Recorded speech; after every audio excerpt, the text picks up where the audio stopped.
Welcome to another round of my little guitar demo series. Today I have, of course, something special for you, and this time it is a elderly lady from Gibson. It's a Gibson SG standard, very original, overall from 1964. So this piece of wood turns 50 years old next year in 2014. And I treat it with utmost respect. This guitar, of course, is always associated with this very special tone Angus Young provided listeners all over the world with, you know, Highway to Hell, AC/DC. Yeah, what should I say? This guitar sounds like that. And that's the reason why I decided I don't want to show you the normal sound which can be heard very often throughout the internet nowadays. I want to show you the more hidden sides of this guitar, which is just a fantastic instrument, offering extremely good playability on this neck. I always love the SG design because of the two cutaways. You know, you have this feeling of this endless neck. And yeah, you have two pickups, and by the way, of course, this I think they called it Maestro Vibrolux vibrato, but to be honest, it looked nice in 1964. It still looks nice today here, but it's not very useful because it detunes and it doesn't do much except of a lot of strange noises, even if it's adjusted right. So it's just dangling here. You have something to hold your hand, but it's not recommended that you use it. Yeah, you have two pickups. There's not much to say. This is the bridge pickup here, as an SG should sound, even with a clean tone. This is a clean tone here with this amplifier. It's a tube amplifier I use. It's a hughes&kettner Tube Meister, 36 watts, very new model. Goes directly in your face, isn't it? Yeah, it's an SG, and the middle position sounds like that.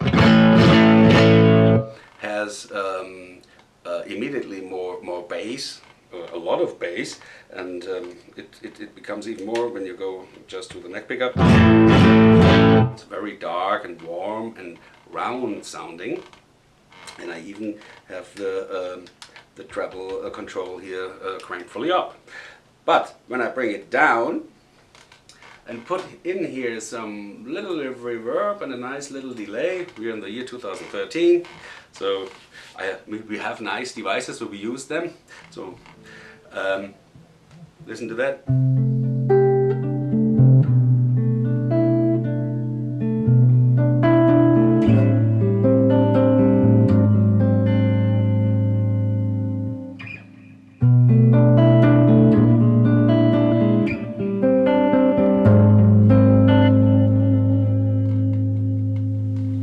The idea.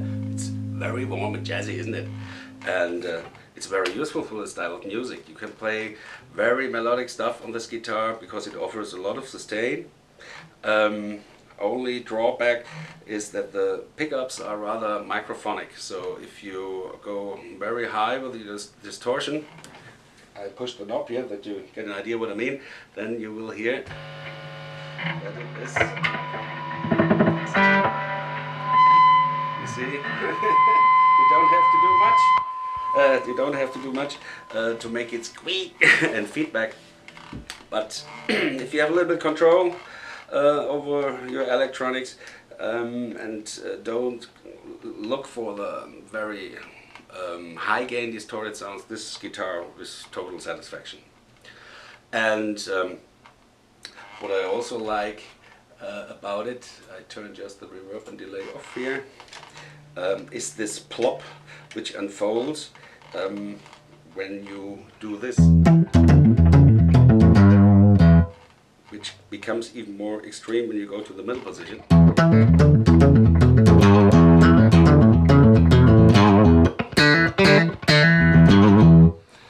You know what I mean?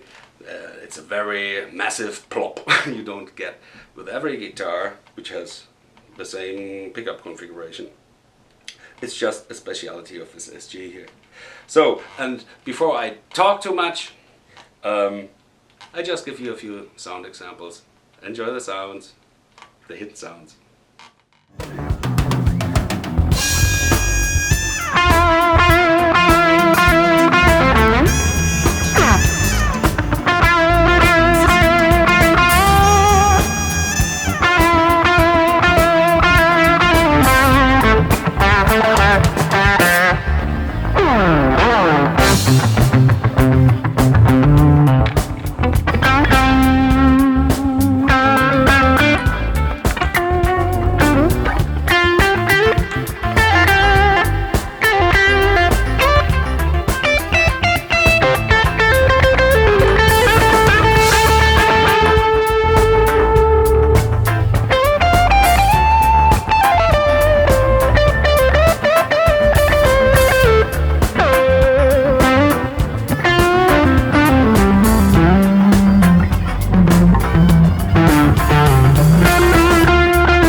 So, I hope you heard some different sounds you would have expected from an SG here. I played with a little bit crunch in the amplifier, so the gain was a little bit up. In the next sound sample I will use the clean channel first and then switch over to the distorted channel so that you get more an idea about the hidden nuances of the sounds of this guitar with this wonderful neck and this little something, you know, it has this little something when you have it in your hands. It's just a wonderful guitar. Yeah, and I should say again that I'm very thankful that a good friend of mine was so nice once more to lend me this wonderful guitar for today. I'm very thankful for that, and I hope you enjoy the sounds of this guitar. Listen to the next samples.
Yeah, like I mentioned before, and you heard it yourself, when the distortion, the gain gets too high, and of course the volume is there. I mean, I play with a certain volume to have fun myself. Then the pickups are rather microphonic, but in the studio it's of course no problem to get under control. Live it would probably be. Anyway, I did my best to play in a manner which shows more the frequency nuances of the guitar than the ability of my playing. That's not what I'm here for, to show you what I can play or not. I want that you hear the guitar. And yeah, I think I fell in love with this guitar because it has a certain sensibility you normally would not expect from a Gibson SG Standard from 1964. This being said, thank you for watching. See you next time, maybe. Bye bye.